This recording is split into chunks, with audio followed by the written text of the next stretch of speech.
Hello, everyone, and welcome to Wrestling with the Paranormal, the only place that has Donkey Kong's original hammer. I bought it on eBay. I know that Donkey Kong, I guess Mario, owned the hammer and he used the mashed up. Anyways, there's a show we gotta do. I think they're gonna like it. We got all sorts of shit. Figure it out. I don't know.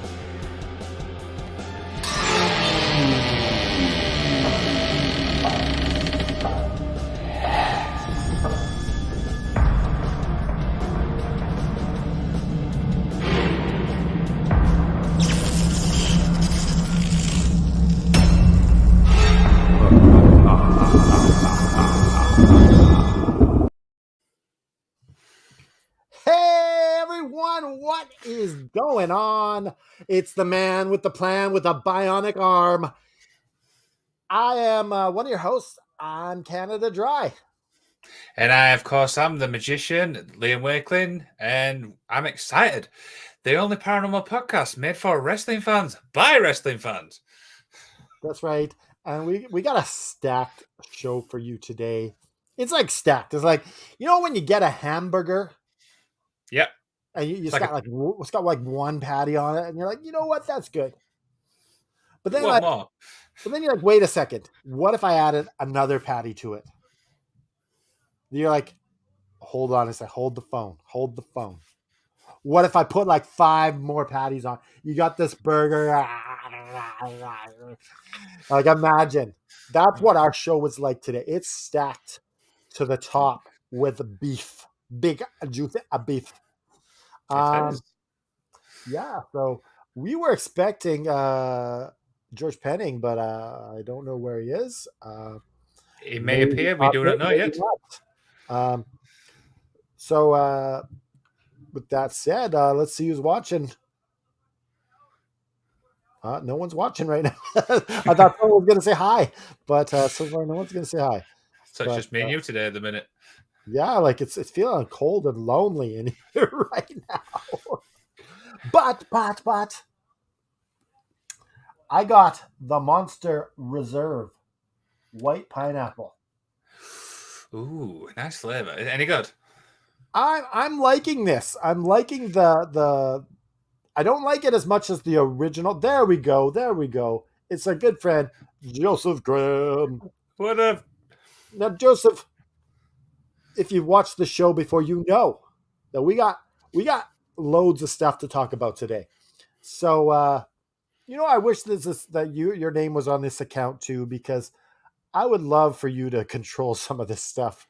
But here we go.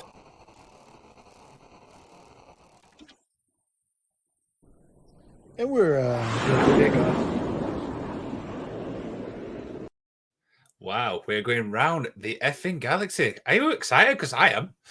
we're cliff takeoff. I'm totally ready. We got lots of stuff to talk about. So yes, we're going to our first story. We have our friend Noob. What's going on, Noob? And Noob is also a gigantic Markova fan. Tell him what you have for him today. Well, so we've got some exciting news. So shall we make a start? Yeah, I just want you to tell him about what you're going to be doing with your package there. Show him the package. We'll be doing this a little bit later. Show Noob. This is his Natalia Markova package that he's about to open up. And later on in the show, it's been on my desk for about 3 days. I've been itching to open it, but I promised the actual fans we'd open it on the show. But you've got something to open as well. Now, also, we're going to do a little later. Look what I got. I got my All Elite crate. So after you open your package, I'm going to open my package. We're going to have a reveal. If you haven't got the All Elite crate before, you're going to see all the goodness that's inside. And we're going to talk about what we're going to rate it, how it is, There you go. I'm super excited for that bit, so stay tuned for that. So, we got some wrestling news to talk about. We have. So our first story today is now there's an image surfacing online with 4 specific wrestlers, and it asked who was the most overrated. Now, I do believe we've got that image. Well, you believe something all you want. No, I'm just kidding. Hogan, Flair, Hart, or Rock? I want to know where Shawn Michaels is in this. Really, but if you'd have put Shawn Michaels in, who would you have taken out? Well, Bret, because I think Brett's treated how he's supposed to be treated. Now, since you found this image, I believe this is from 80s wrestling. Yep. Yeah, 80s wrestling. Yep. Who do you think is the most overrated out of those four? I don't think Hart. I think Hart's. I'm gonna have to say Flair. I really do. Wait. Let's talk. Let's go. We're all four. So we got Hogan, Big part. who he didn't have a whole lot of wrestling moves, right? Mm-hmm.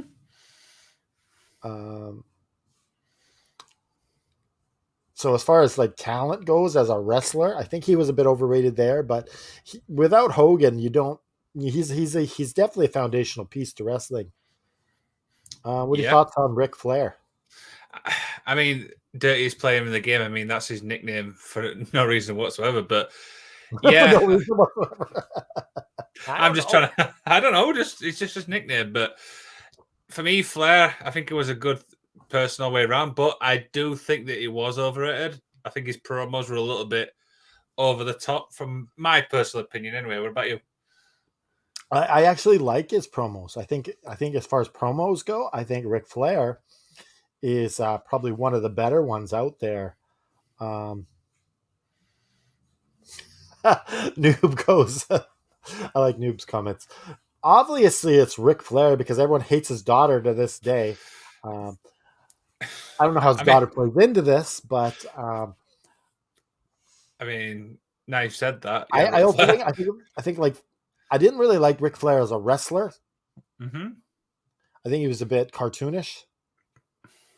Yeah, I can see why with the obviously persona and stuff. Yeah, and it's like flipping over the top rope when he gets hit, and I think Shawn Michaels did that a bit too sometimes.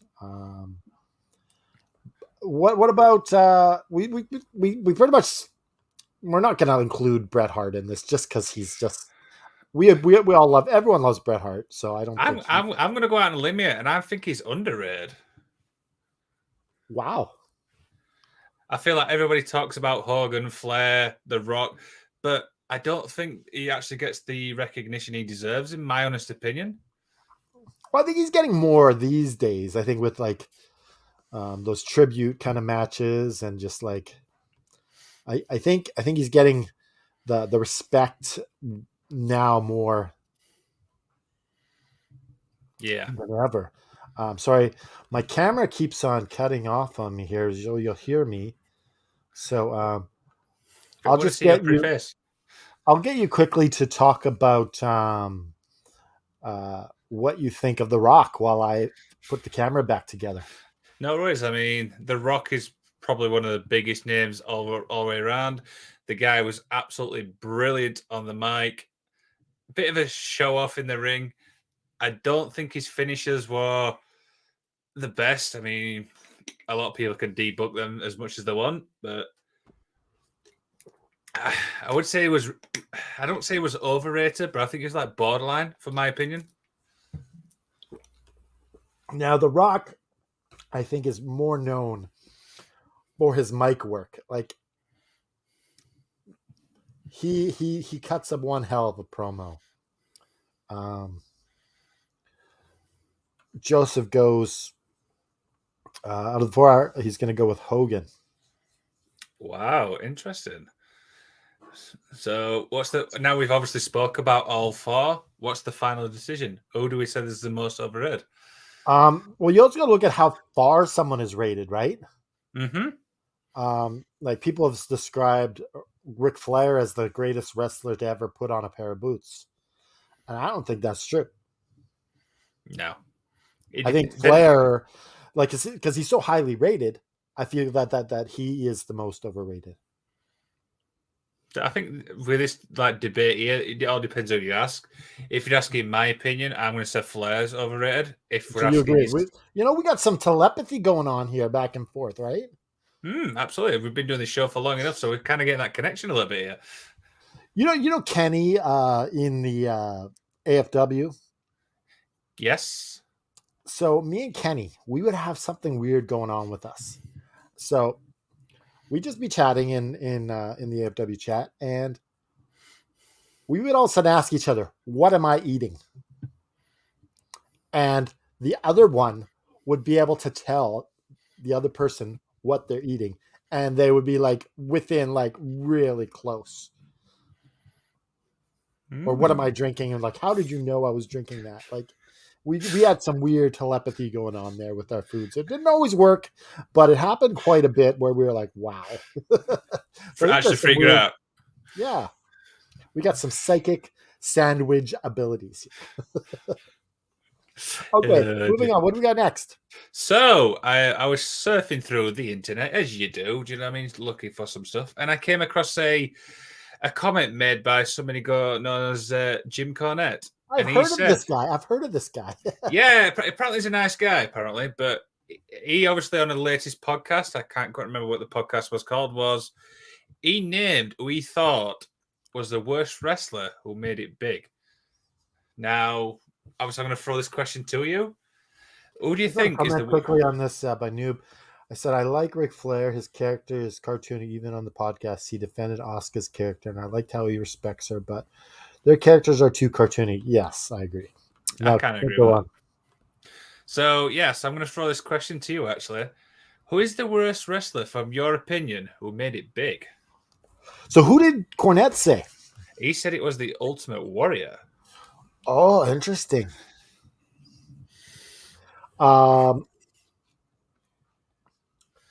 Warrior. Well, he started with Sting, right? As tag team partners with Sting. Yeah. So they went up down the road together. I'm gonna go with Goldberg, simply because he injured a lot of more guys than Warrior. I think that's where you have to decipher someone's wrestling ability by how bad they hurt somebody. And so Goldberg was right up there. With championships and injuries.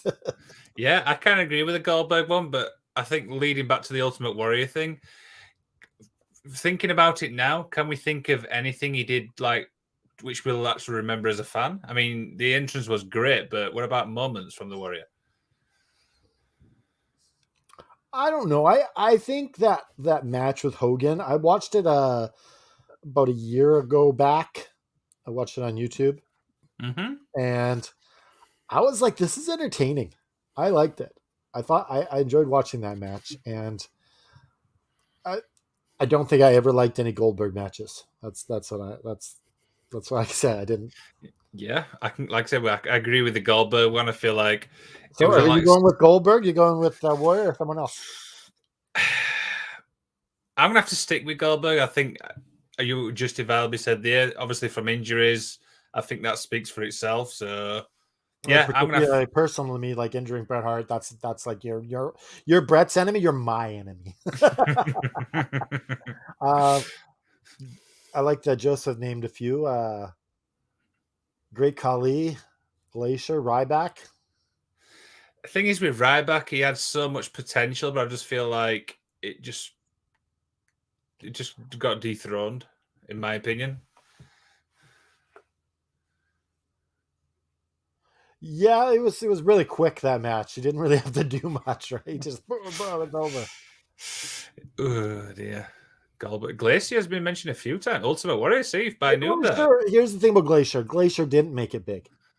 No, Glacier was not on the level of even Ryback. He's just Glacier. Yeah, he didn't really make it as like a champion or anything. So at least Ryback was champion of some sort of tag team and whatever. I don't even know what belts he held. Did he hold any? What did he hold? No idea. I know he's tag team Yeah. champion. But I have no idea what's. Oh, are we off again? All right, so what is the next topic? I'm going to go quickly reload the camera. For some Not a reason. problem. So this Wednesday on Dynamite, probably one of the biggest, in my opinion, Renee Paquette is All Elite. Now, obviously, I've seen the comments online with this. Some people think it's a bit of a dumb signing. I think it's a good one. What do you reckon, Canada Dry? Let me just quickly get the camera going. You tell us what you think of the signing while I fix the camera, okay? Yep, no worries. I think it's great, personally, because, I mean, I love the personality she brings backstage. She knows what she's doing. I love to see her doing commentary, but apparently that's not a possibility. But yeah, overall, I'm super excited for this one, and I cannot wait to see what she brings. Yeah, I don't know what's wrong with my browser. It keeps shutting down the camera. So we'll have to keep doing this through the show. Least likely, I reload the page and I get back in with the camera. So yeah, we'll have to keep doing that. I'll get you to talk and I'll bring myself back on. Not a problem. I will happily talk to Love No Money. But yeah, Renee Paquette, what's your opinion on this? I think it's great, and I don't know what Marvez does on AEW, but as an interviewer backstage, horrid. Yeah. I don't know. Maybe he's got some other talents back there, but I don't know. Like, if he's doing any favors for anyone, then he's getting some special treatment. Oh dear. Do you think this obviously? Well, the thing is, we've not seen Marvez for a while. No, he was on the. Oh, you didn't watch Dynamite yet, so yeah, he was on Dynamite. Fair enough. He had one interview on there. But yeah, I think because the surprising thing was she did have an offer to go back to WWE, but she returned that down. So the thing I want to ask you is, do you think that this has something to do with the Mox contract? Yes, I do, and I hate saying that, but I think it is because what were it, 5 years, and then there were like a lot of management type things in it as well. Yeah, so if part of the negotiations is, and you hire my wife, right? Yeah, absolutely. But if you look what she brings to the backstage interviews, I mean, I love the personality. I also like Lexi Nair, who I think's underrated there. I don't like Lexi at all. Yeah. Why not? Well, she's pretty, but she's pretty dumb. I just don't like she doesn't have the same sort of naturalness that like Renee would have. Yeah. So do you think people could learn from Renee backstage interviewing a little bit? I don't know how much you can learn with that. I think it's either you got it or you don't. Got it. Like if you got it inside you and you're just a bit nervous, and it comes out as different, you know, you can learn to not be so nervous. Yeah, that's probably. You can just be more natural. Like probably when you looked at a couple of the early, just another FM podcasts or early wrestling. Sorry, the magic of wrestling. You would see us like in front of the camera, but now it's like I'm drinking a Monster. Yeah, I've actually I'm relaxing. I'm feeling the vibes. My camera's not working. I'm reloading, having you talk. I don't care. Do you know what we should do? We should actually react to our like oldest videos just to see how much we've actually grown. I think that'd be interesting. Yeah, I think like you've grown a foot since then. You like put little pencil marks on the wall. Yeah, I've grown massively. I've got a camera now. I've got a mic. I've got headphones. I've got everything. So what else we got? Well, so the announcers on WWE Raw and SmackDown have got a little shake-up. So let me just give you a thing because I've got them here. The new teams will consist of Michael Cole and Wade Barrett on SmackDown, Kevin Patrick and Corey Graves on Raw, Vic Joseph and Booker T on NXT. I thought Cole was on Raw. No, according to this, Cole's on SmackDown. Okay. Oh, I know why Cole and Graves are doing the pay-per-views together. Yes. Okay. So we got who's Booker and who? Booker and Vic Joseph. I don't know who that is. I think he was the guy that. The name sounds familiar, but I can't really place it. But what do you think of these teams? I like Michael Cole. I mean, Wade Barrett's a British guy, so I've got to stick with my Brits. It's funny because Michael Cole got a lot of praise for Extreme Rules. Yeah, I know he gets a lot of stick, but the guy's been doing it for so long. He literally is like a natural. But I couldn't help but notice just before the Bray Wyatt comes out, guys, are we on the air? Guys, it's like that was not needed. It's just like whether you're on the air or not. It's like you've been doing this for how long? That is so stupid. I'm sorry. Oh dear. I mean, I'm looking forward to obviously what all the changes Triple H is bringing. I mean, it's watchable. I mean, I did not watch one while Vince was in charge. What do you think of Corey Graves as a commentator? At first, I thought it was all right. I thought it brought like a breath of fresh air, but I kind of agree with what Joseph just said there. It does kind of get annoying. He's got that douchery to his voice, right? Yeah. I don't know if that's a real word, douchery, but and he was part of the stealing of a badass with a great ass. So fuck you, Corey Graves. Fuck you. Fuck you, Corey Graves.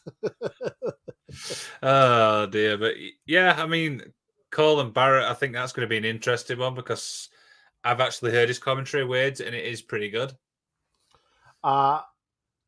Yeah, I haven't watched SmackDown since Barrett came to the team, so I'm gonna have to watch this Friday because I got to tell you, I'm a big Wade Barrett fan.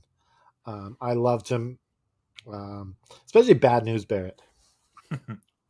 Yeah, do you think that was underrated though?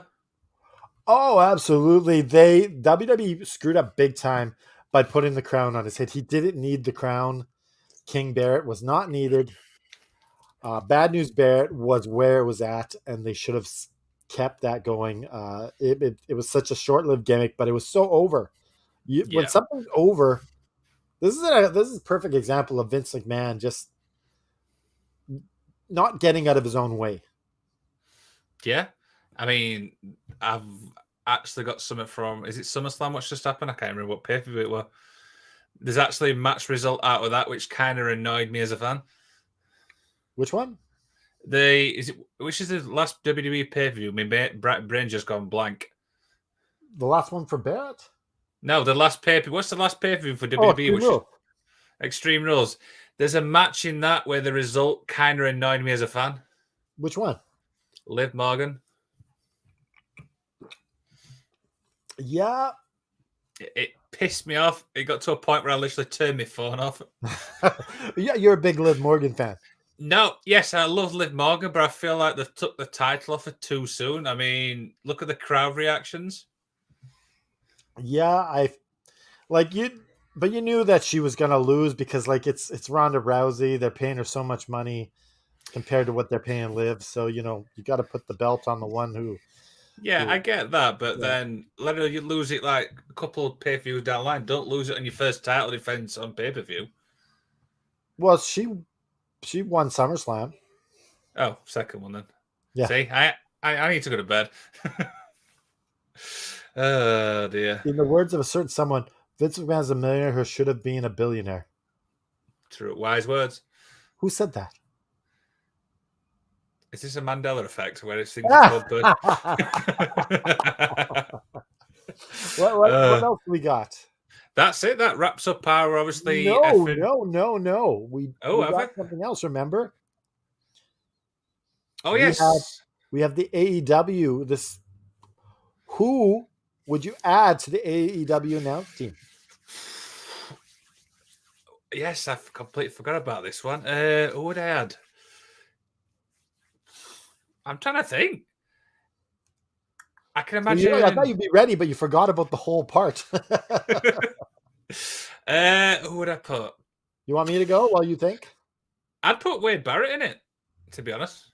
Oh, you wait for Barrett's contract to be over and you bring him over. Yes, but then the question I've got for my son then is, who do you take out? Because you don't have a four-man commentary. We'll get to that after I add mine. We'll both take someone out. Okay. Ronaldo, what's his name? Ronaldo Moralo? Am I saying that right? I have no idea what you're on about. Ronaldo? Sounds like a soccer player. That's because it is. Ronaldo. Why am I not remembering it? He used to do NXT. Is that the guy with the bald head? No. I've just made my name, like it's Ronaldo. If you're watching this show, can you tell me who the hell? Oh, yes, I'm saying it wrong. Thank you. Joseph Graham saves the day. He's like fucking Mighty Mouse. Mauro Ronaldo. There we go. I would just call him Ronaldo, and I totally brain farted this one. Thanks, guys. Mauro Ronaldo, I think he is the best. Like, I can't remember his name, but he is the absolute best. And he's Canadian, too. I don't know if you watched the Kenny Omega Impact match where he went against Swan. Rich Swan, yeah. I remember it, but I don't remember the commentary much. Mauro Ronaldo, that was his last, pay-per-view wrestling thing that he did. And he just killed it. And I was like, sign him to AEW right now. It was so great. So now that we've added Wade Barrett and Mauro Ronaldo, why does he have to have such a difficult name? It's like, it's Mauro Ronaldo. Sounds like a fourth person on Mario Kart. Who would we take out? I wouldn't take Excalibur out because I like him. Tony Schiavone's ace. I'm gonna have to say Taz. Still a person. I'm taking out JR. Yeah. Because JR, leave him for backstage interviews, leave him for sit down talks. I think he's ready to, kind of just phase out of the commentary business. But the thing is, though, when you look at the commentary, he's probably number one for me ever. The guy's done absolutely tremendous. Oh, yeah. It's just like at this point of his career, though, it's like the saltiest salt shaker, Alex Haney, he was talking about ever since his wife died, he hasn't been the same. No. Which I don't think I think it'll play on everybody's mind, you know what I mean? Because it's like your soulmate. And the other thing is, you always see him on different shows, and he's joking around. I don't really know he's joking. He's like, "Do you think she's single, Tony?" like, it's a bit young for you, JR. Oh dear! But no, now you've said JR, I can kind of agree with that one because, like you said, it's at that point where it could be more useful backstage. Noob says he doesn't want to see Jericho on commentary. I have to disagree. I think I love it as color commentator, but apart from that, probably not.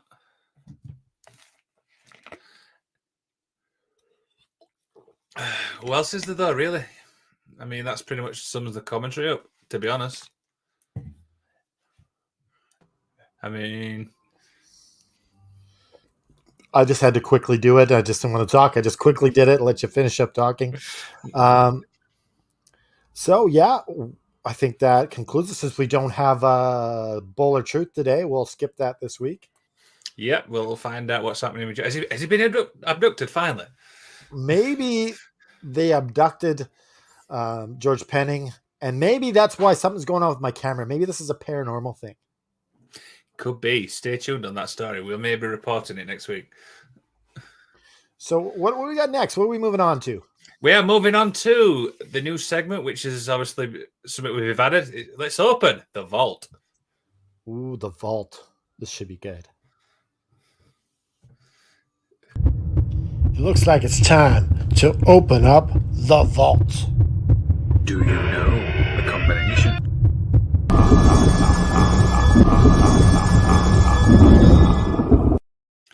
Now, this is the part of the show where we open the vault, and there could be absolutely anything in there. I mean, so Canada Dry, what's in the vault this week?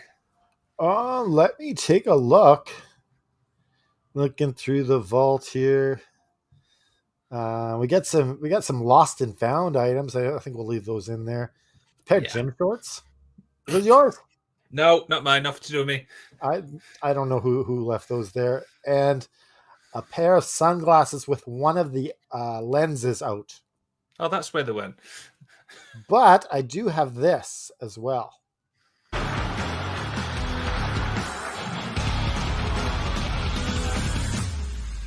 The two main things that have helped me get my life back on track have been wrestling and the church. Wrestling was a massive escape for me as a kid. I remember when I was going through some really rough stuff and it just captivated me. The driving force behind the training school, using my past to help others by bringing them into the school and helping them through those struggles and issues that I had as a kid.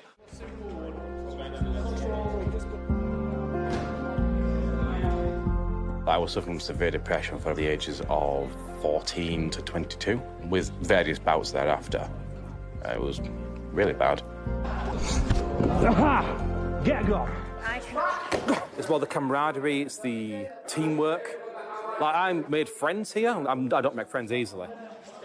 It's all about inclusivity for everyone. It raises my spirits. I come out of there feeling spiritually nourished, but I feel great about myself. And it brings out that creative side of me that makes me feel alive.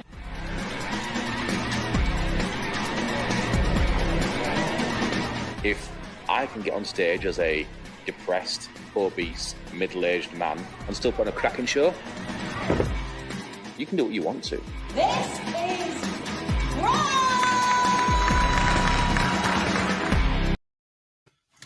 Wow. What is this? Really...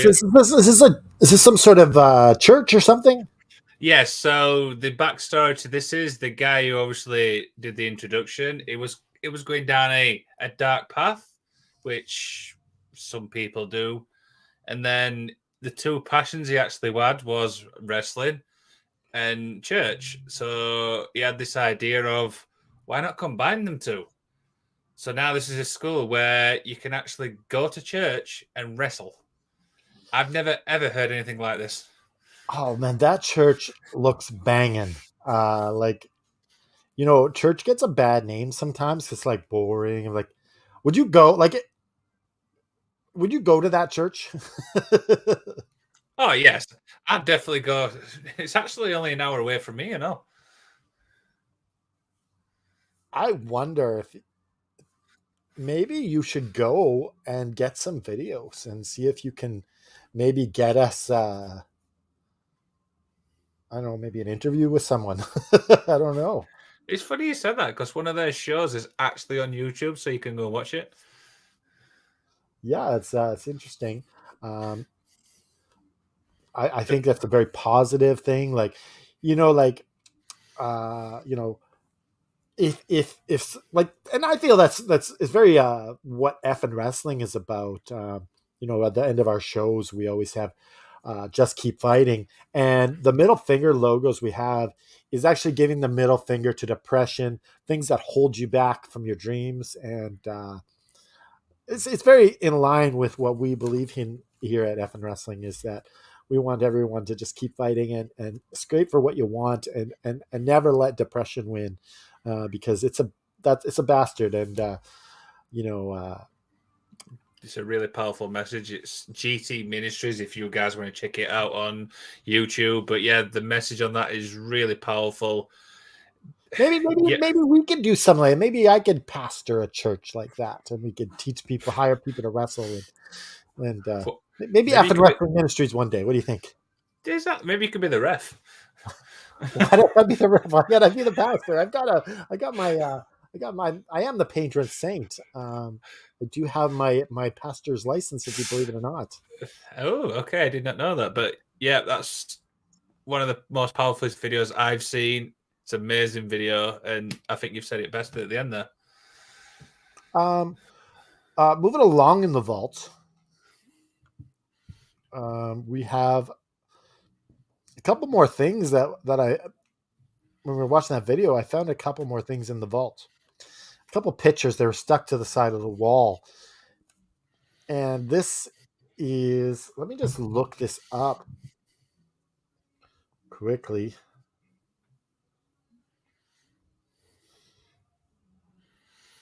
Sorry for the delay. Okay, so this picture here, is that not creepy as hell? What the hell is going off there? So this is a sighting of the Grey Lady of Hampton Court. And that is weird. Yeah, like, see that hair? You see the little face there? Like that's like a full dress, a full black dress. Yeah, I see it. Is that like head stretched, or is that just me? Or she's just really tall. Yeah, could be. Could be as tall as me. That is creepy. Where the hell did you find that? I'm not giving away my sources because all of a sudden these other paranormal shows start stealing our stuff. So it's in the vault. It's in the vault. It's in the vault for a reason. That's why we don't tell people what's in the vault. Oh dear. What else we got in the vault? Is there anything else? There's something else stuck to the side of the wall. Let me just look. Here it is. Now, this is the very first image of a spirit caught in a photograph. Damn. This guy was accused of fraud for this, but it is, I believe that's Abraham Lincoln's wife being taken picture of, and he's as a ghost right around her. What the? You can see the figure, the shape as well. That is absolutely weird. It does look like Abraham Lincoln, right? It does. That is... Wow. So that's the very first case of a spirit appearing in a photograph. Wow. And that's in the vault? Yeah, that was in our vault. Damn. Maybe next week we'll find some more. Sunglasses without the lens, right? Yeah. Maybe next week we'll find something completely right to the back. Who knows? Well, the magical thing about the vault is stuff just appears in there. We don't know what's going to appear in there. We don't know. It's a paranormal vault, so who knows? Could be. Maybe we'll get a jump scare next week. A jump scare in the vault. Oh dear. So that wraps up. Obviously, look who it is. Mr. Isaacs. What's happening? Mr. Isaacs. Now, Mr. Isaacs will be appearing with yourself and myself and JFB this Sunday on the All Effin' Wrestling Show. Oh, and do you want to spill what we're covering, or are we going to wait till Sunday? No, we can talk about it now. We are doing a roundtable sort of style episode. We're going to be talking about the 80s or the 90s, which is more prominent, which was a greater time in wrestling, 80s or 90s. Now, we're not just talking about WWE or WWF. We're talking about all of wrestling. So which made the bigger impact on the world of wrestling? Was it the 80s or was it the 90s? So we'll be talking about that on Sunday. What do you got going Saturday on the channel? It's our regular monthly AFW Backstage. So that'll be live on this channel.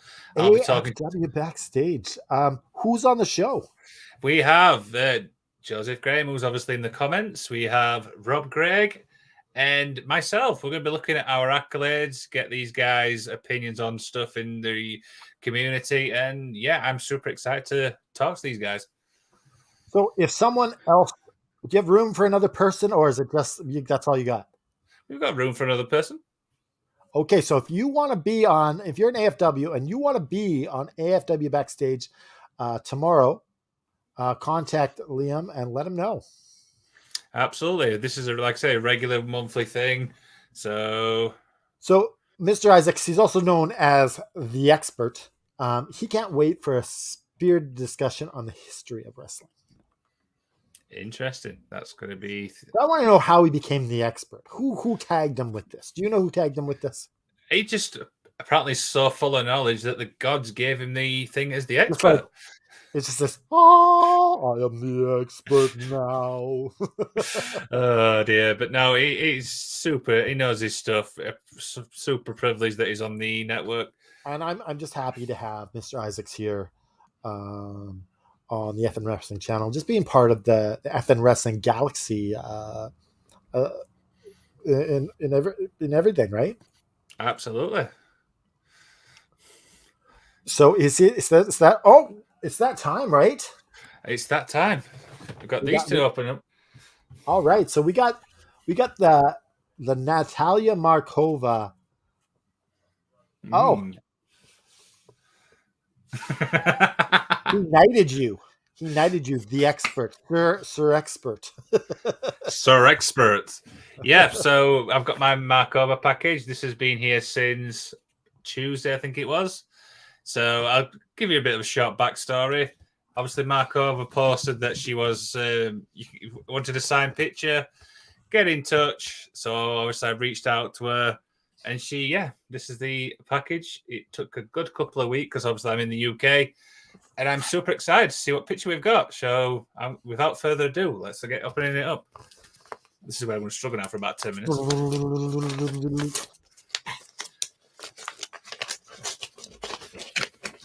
I'm just going to rag it and just open up, damage the picture. Right, I will take the contents out. Let's have a look. Wow. Okay. 2 seconds.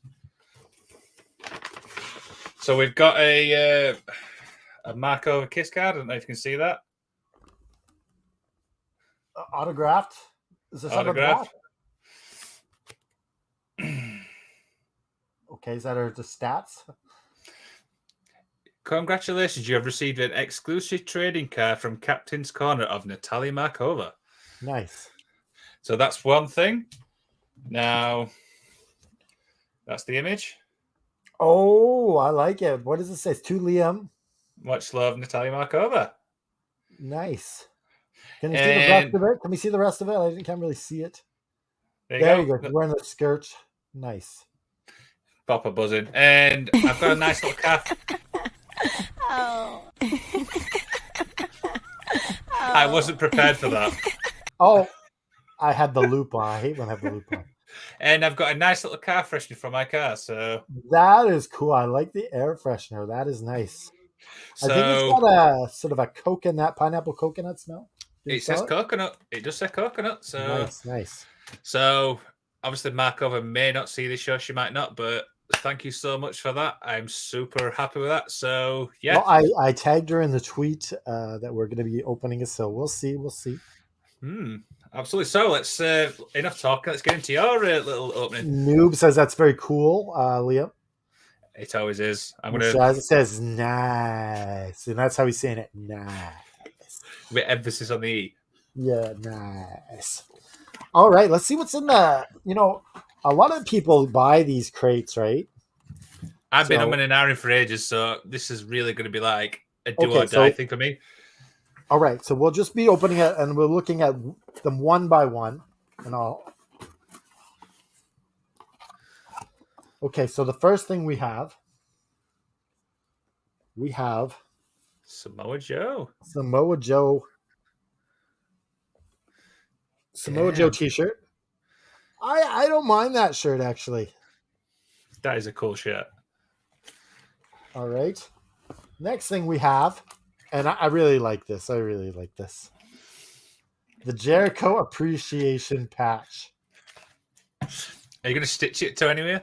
Well, maybe. I don't know. It's pretty cool, though, right? Yeah. I can be officially a member of the Jericho. Ding, ding, ding, ding, ding, ding, ding, ding, ding, ding, ding. Hey, hello, have we disappeared again? Well, what's he doing? He was showing off all his shirts and then he disappears. So, do apologize, guys. His camera's been playing up all night. So We'll be back on shortly to show all the Oh yeah, shirts. like that's the worst time for it to happen when I'm doing a show and tell. Damn it. So we got a Young Bucks t-shirt. Young Bucks. So it looks like a homework style. That is a killer design. Looks like a piece of paper or a notebook with just also the Young Buck doodles all over it. Young Buck. I like that. Young Buck Doodles. Young Buck doodles. Okay, so we're done with the shirts. We have an FTR pin. Oh, yes. That is cool. It's got the 7 stars. 7 star. 7, not 5, but 7. Yes, for all the world titles they have. We have the Hook chip clip. The what? It's for chips when you open the chips and then you can seal it back up. Oh, okay. So we got Hook for a chip clip. We got Sammy Guevara with a sign. So you can put your own stuff. And it comes with a pen. And a pen as well. To write your own stuff on the sign. We got a Darby Allin. Got a Darby Allin. Suspense is like absolutely destroying me here, Ken. Right? Come on.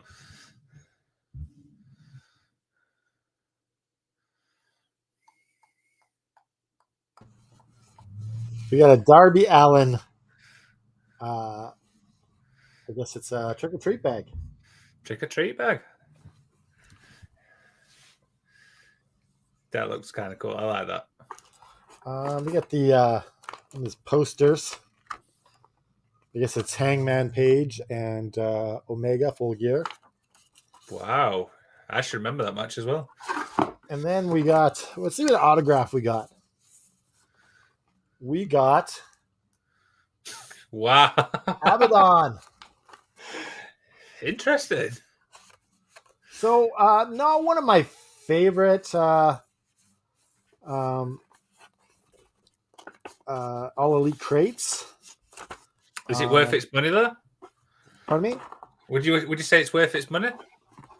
This one I'm not so happy with. I guess I'm a little pissed at the Young Bucks for what went down. So I'm happy with the FTR pin. Don't really give a shit about the Hook chip clip. Like the FTR, the Young Buck shirt is cool. I like the Samoa Joe. Not something I'd buy, but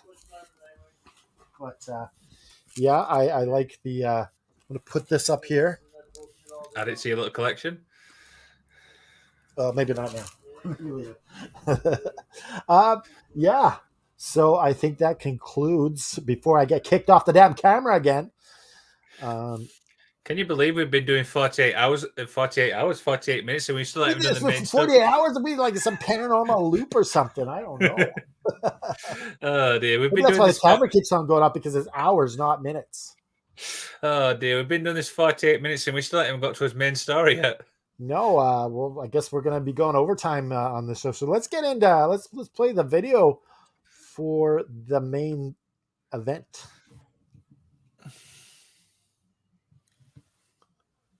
Intern. I'm looking for it. Intern's off today.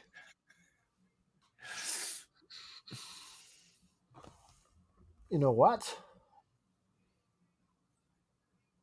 It's not here. Intern, you're sacked. But we will get. I swear I put it up. But I guess we will just get right in to the thing. Let's do it live. There you go. Let's do it.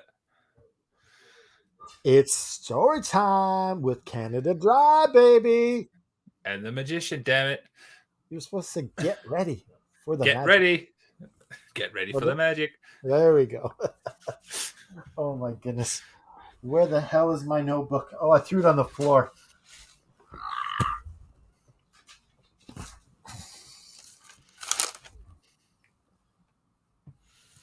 Oh, and his camera's gone again. This is going to be a long episode. It's going to be like a 2-hour one.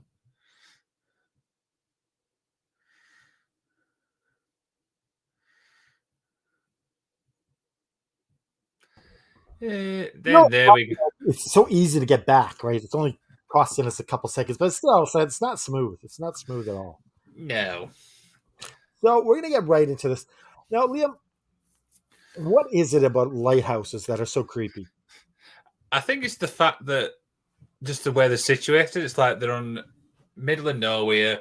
You're on your, well, when they first obviously began, they're obviously working on your own, which obviously now led to working with two people. But I don't know. It's just the atmosphere they bring when you're there.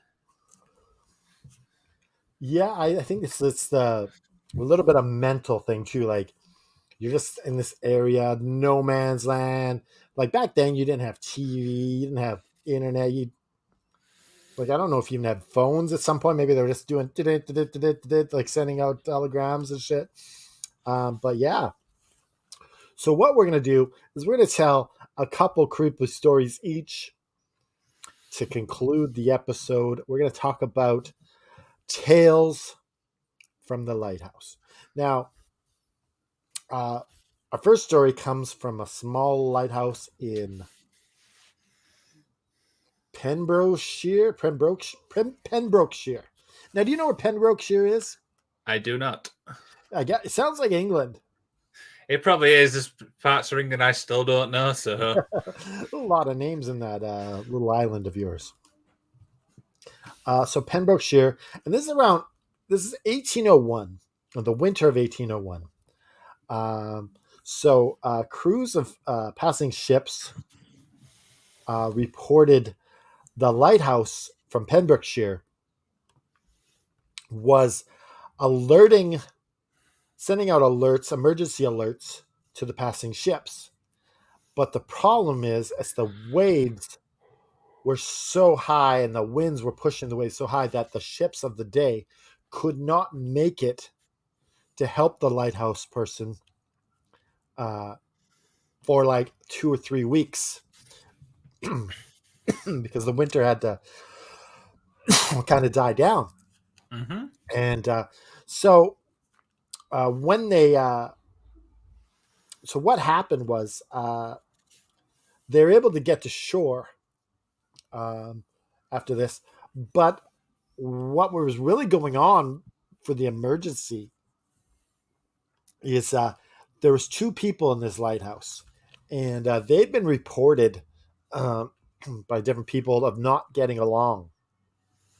And people had seen them at the supermarket, and they were just bickering back and forth, yelling at each other. And while at the lighthouse, one of them died of natural causes. And so the surviving member of the crew, he was worried that he was going to get charged with murder. So I believe that sometimes there's a burial at sea that happens in this situation. Yeah. But he chose not to do that because he didn't want to get charged with murder, because he wanted to I guess them to be an autopsy or whatever they did in that day. So he built a makeshift coffin, and I guess he roped it to the side of the lighthouse. And the side of the lighthouse, it's no place for a coffin because the winds are just coming out of everywhere. And eventually it breaks the coffin, and he kind of flings partially out of it. And now he's hanging from the coffin with his arms, I guess, flailing over to one of the windows so you could see part of his dead body in one of the windows. And can you just imagine how creepy that is? You're just looking at when you just see this hand. And so Mr. Isaac, those damn interns.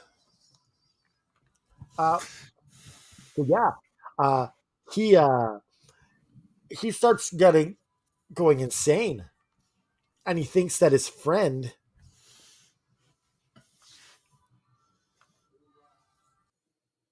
Uh-oh, he's froze.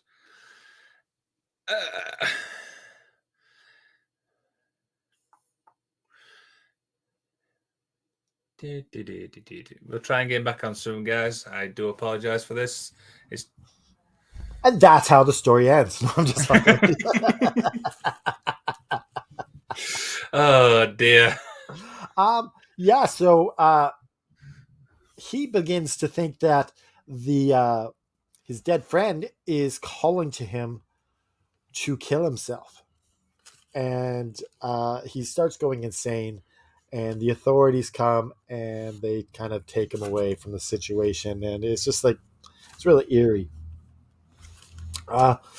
50 years later, over on the other side of the world, in off the coast of Maine in New England, on a little island called Boone Island, and this is we got it. This is near the town of York, and so many. The army built this thing because many ships have been crashing, and they wanted to stop this from happening. And so eventually, we had many different lighthouse keepers come and go until Lucas Bright and his young wife named Kathleen, they take over as the lighthouse keepers, and they were there for around 4 months until members of the town of York noticed that the lights were out. Much like the lights can go out in your marriage if you do not pay proper attention to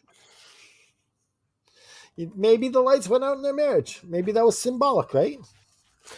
Oh dear. This is not knowledge is power yet. It's not.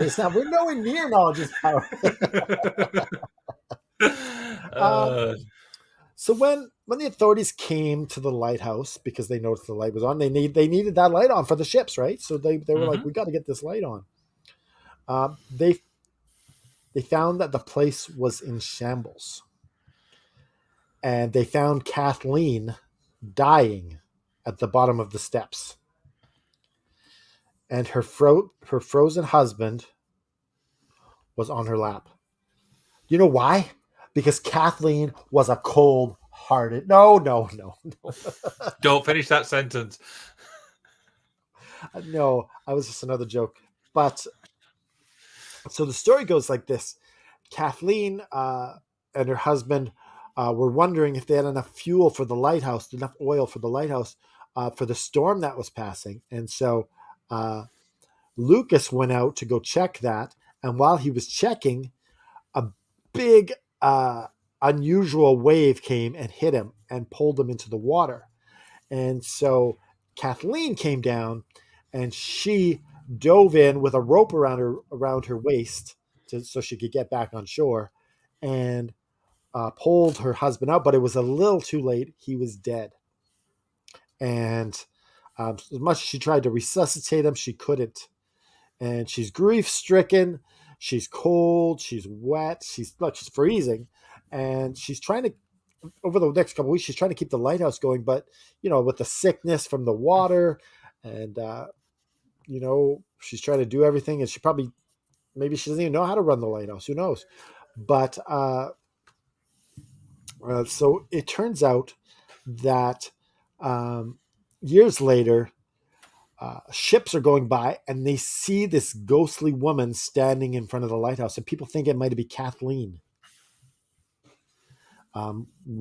looking for her dead husband. Not only that, is that people at the lighthouse, they begin over the years hearing taps, footsteps walking around from another floor, knocks at the door, no one's there, just kind of stuff like that. David Wells, one of the employees from the 1970s, he tells a story of him and his coworker bringing in a golden Labrador. And the golden Labrador would begin barking for no reason and growling for no reason and just chasing nothing. and acting very, very special. So many people think that he was chasing Kathleen's ghost in this lighthouse and in the cottage of the lighthouse. And so that kind of concludes my part of Tales from the Lighthouse. Let's make a tag. Make the tag. Got the tag. Thank you very much. So, obviously, Canada Dry just spoke about a couple of stories there. I've got a couple, a little bit more here. So, and I'm really sorry if I butcher this name. So, Gwen Zenek. I hope. I love Gwen Zenek. I do hope I've said that right, by the way. You know what's nice is now if my camera goes off, it doesn't matter. I can just quickly reload it back on. Not a problem. It's my part. So yeah. So man who goes by the name of Gwenzek. He obviously working at the Lighthouse. Now he did the best he could. Obviously standard stuff. But at night he was convinced he wasn't alone. He could hear voices to what to be described as like murmuring in a variety of languages. So you're not just talking one language, you're talking like 3 or 4. And they could sit. Apparently, these are what he could hear. But what country is this the lighthouse in? It doesn't say, unfortunately, on this one. Okay. And it was. I think this is the French one, isn't it?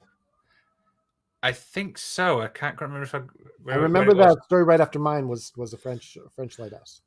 Right. Yep. So then, they could hear voices which said the following: the island was doomed. Remove himself and not to mention it to anyone. So these are what voices you could hear. It's kind of like enough to say. Who was trying to get him to leave? Yes. Now, I think anybody in that right mind will go, see ya.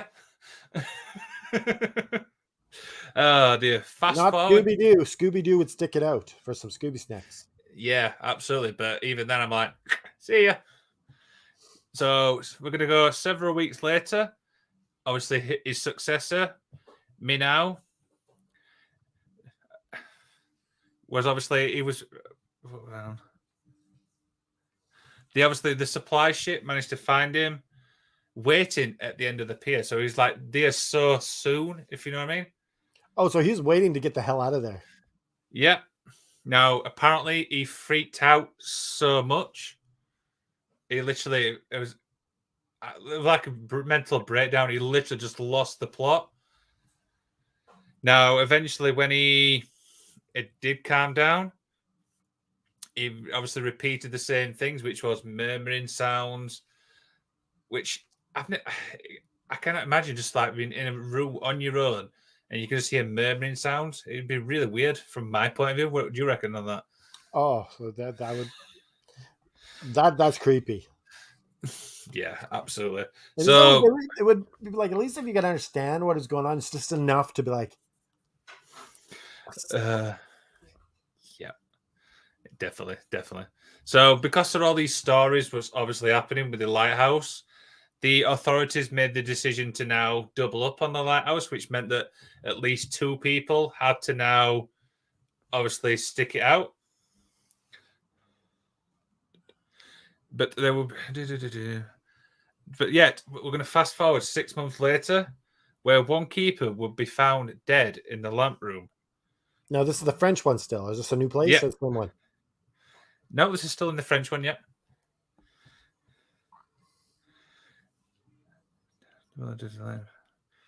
But yeah, so obviously he was found in the lamp room, but yet there's still no reports as to how he died. So it's like a mystery type thing. So we have no idea how he died. No, it's on this one. To this day, it's still a mystery how he died. He just there. Do you know what I mean? So he didn't fall down the stairs. He's just dead. No. No one knows. Could he have been possessed? I mean, that's the first thing I thought when I read this. Interesting. You know, interesting. Now, because of all these unexplained things, it became very, very difficult to find people to actually work there or to stop there, whatever you want to call it. Now, a man who goes by the name of Meliper, I want to get your opinion on this because this is quite interesting. Melipa was found dead by his colleague in his bed, with his eyes wide open, staring up at the ceiling, arms stiff and raised, like fending off an attacker. What do you think to that? Oh, wow. So the thing about this is that these lighthouses are so out of the way. So it's not like someone's breaking in and killing them. No, it's like they're so set back, aren't they? They're even on islands as well. Yeah, so someone has to go to great lengths to get there, right?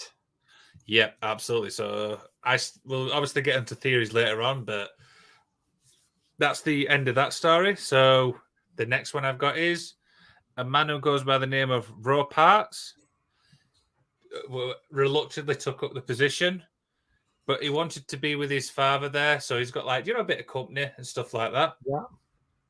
Now, his dad was obviously sadly bedbound, but he didn't want to stay at the house because he was reporting, and this is the common thing we'll see, is murmuring sounds, shadows, usual, unexplained atmosphere and stuff.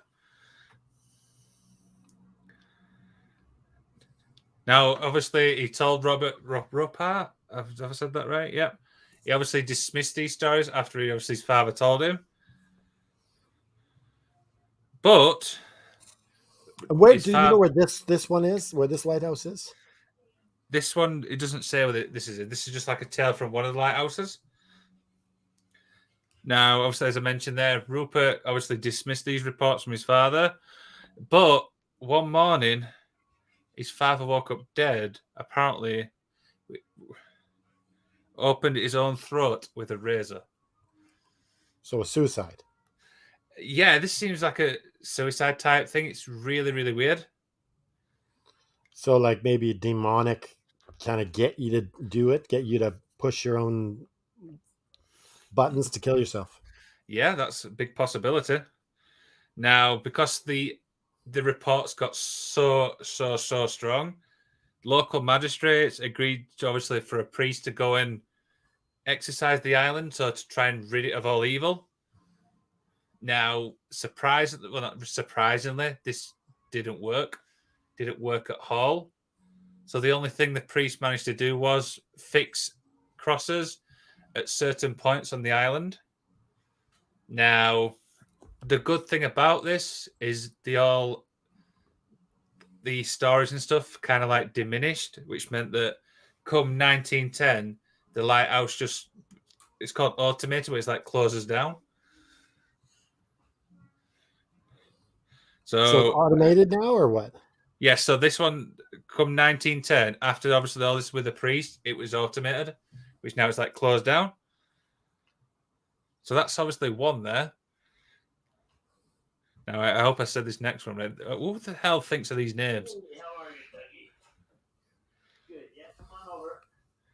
That's okay. We don't need to know. Some guy. Some guy. Isla Way Lobos Lighthouse. I hope I've said that right. I have. The Lobos Lighthouse. That's correct. Now, this is from the 19th century. Soldiers would obviously begin to monitor, the same things the people did. They had to obviously stand guard there. Now, in 1972,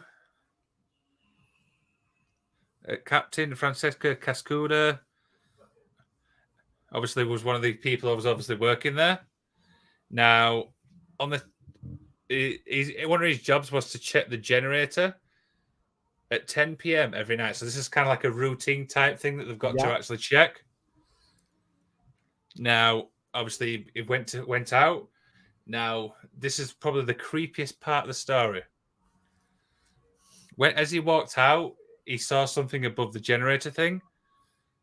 Now, black suit diver outfits. This is how he described them.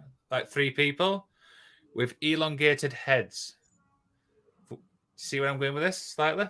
Okay, it sounds like an alien. Yes. Seems very, very alien like this. Now, obviously, Fuentes was obviously he was quite shocked. Out, and I've got cramp in my leg. Now, obviously, Fuentes reached to his firearm, so obviously, try and deter these guys. Yep. But in his own words, he unexpectedly got a shock of bolt electricity through his through his body. So he was like, right, shook. Yeah. Now, the next thing what he described was the trio climbed into a craft. The object vibrated, shot up in the sky, and vanished. So this is kind of like an alien type thing, I believe. Interesting. Let's just go straight to theories. Let's forget everything now. We're running a little later, 1:10. Let's go straight to theories. So we got some murmuring in these places. We got kind of with my stories, they're kind of just like some ghost at the end where like something bad happens and she's kind of haunting the place.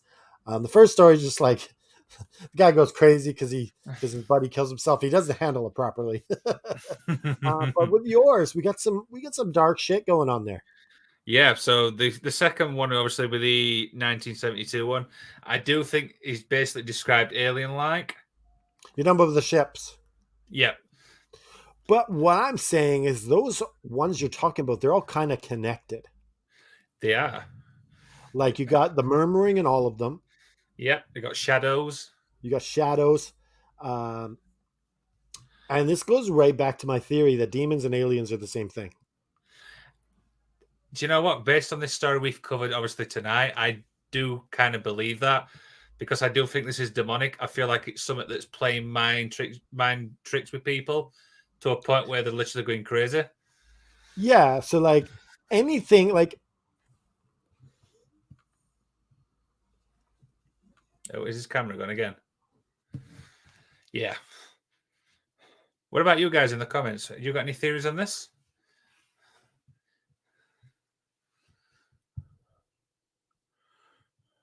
I don't think is anybody still watching. No idea. Yeah, as I was saying, anything to kind of mess with people and to make their sanity go. And the other thing I want to say is that wherever there's people in isolation, I think demons like to prey on them because it's like there's power in numbers. Yeah. So if you could divide and conquer, nothing better than a lighthouse because you got one or two people there. You could have 10, 15 demons in there to fuck with people, right?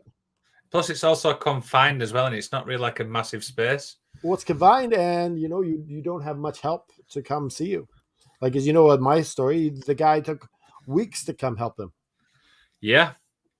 But yeah, I definitely do believe there's something demonic, obviously, in that one. The second one, he's basically described aliens there. Are they connected? You've just said there that aliens and demons are the same thing. Like, in my opinion, I don't want to, that's just my opinion that I've come to that conclusion. You guys come to your own conclusion. You decide for yourself what you believe. But that is my belief. But based on what we've covered tonight, I do see that very, very plausible. Yeah, and we've talked about this in different episodes. And it all ends up being the same. Like, you got these creatures coming in the night, how somehow they're magically getting through the room doing... The other thing you also want to notice about demons and aliens, they both those detectors, that electromagnetic detectors, EMF detectors. Yes, they work on aliens. Why should they work on aliens? That is true. That is very, very true. Shouldn't it work just on... Right? It's a spirit. A spirit shouldn't work on... Oh, is he gone again? Yeah, he's gone. Dear. I've lost how many times he's actually done this tonight.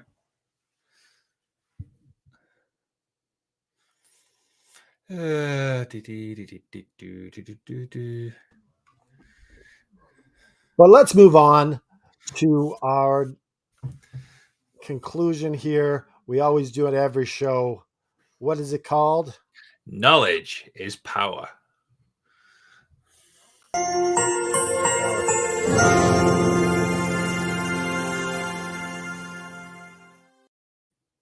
entirely forgot.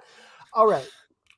Before my camera stupid shuts off on me again, I don't know. I'm going to get my knowledge is power moment in here so Liam can do his.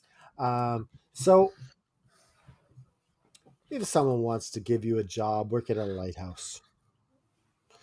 Simple, straight to the point. Just say no.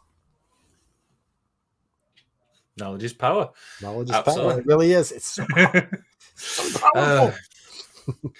Oh dear, kids! I can't believe it. Like these people have watched the whole thing. Like they're just like, let's see what else they do. Someone's counting how many times my camera goes. I bet you it goes off another 3 times. Oh dear. So kids, now in life, you have plenty of jobs. You could work in a factory. You could work in a takeaway. But when you get the opportunity to work in a lighthouse and people say, oh, we'll pay you triple, just say no. You're just stealing mine? Is that what you were doing here? No, I was trying to mix it up a little bit. Sorry. You just add a little bit to mine and like maybe he won't notice. But you did notice, so that kind of failed. That's okay. That's okay. Knowledge is power, regardless of it's the same knowledge. Knowledge is power.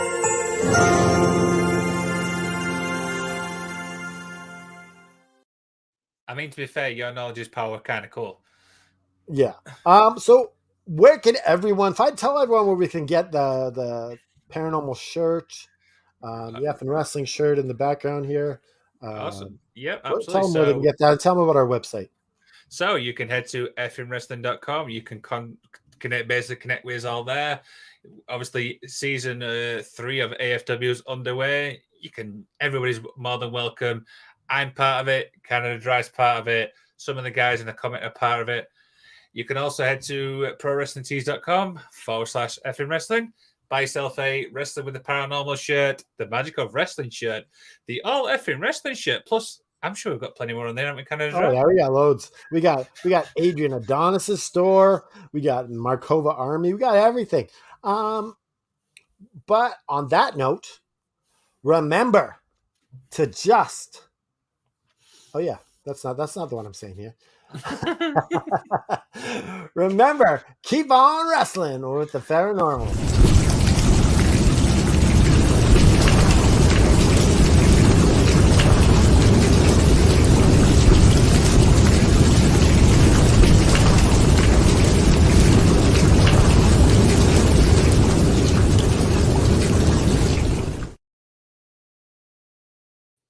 And don't forget to have your cat spayed or neutered. Help control the pet population. Should I sing a song? It depends if your camera cuts out. Well, let's see if I'm going to sing regardless of camera cuts because I can still do the audio, right? Yep. All right. So even if it cuts out, I'll finish singing. Okay. How many roads can a man walk down before they call him a man? Oh, the answer, my friend, is blowing in the wind.